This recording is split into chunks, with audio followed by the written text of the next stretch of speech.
bida. Papunta tayo ngayon sa Greenleaf sa ating operations review. Dito yan ay. Lapit na yan. Lapit na tayong karating dito. Yan ay. Dito natin ipahigayo ng ating operations review. Uy, full parking naman. Sayo god. Baka may kasal dito. Wala pa pala. Gilid lang nakalagay yung full parking, pero hindi pa full parking.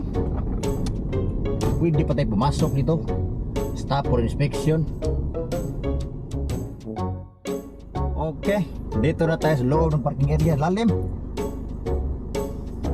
Ito, may kasama na tayo dito. Dumating. Nauna pa pala ito, si Arnelio. Yan ay. Ay, Ruby. Kanina pa kayo dito? Mga kahapon pa. Ay, kahapon pa pala sila dito. Bantog na naka-parking sila agad. Kasi walang parking area kasi. Ay, Kaya bida. kahapon pa sila nagpa-park dito. So, yun lang muna eh. Punta mo rin sa loob. Palungin mo natin dito. Sandali lang.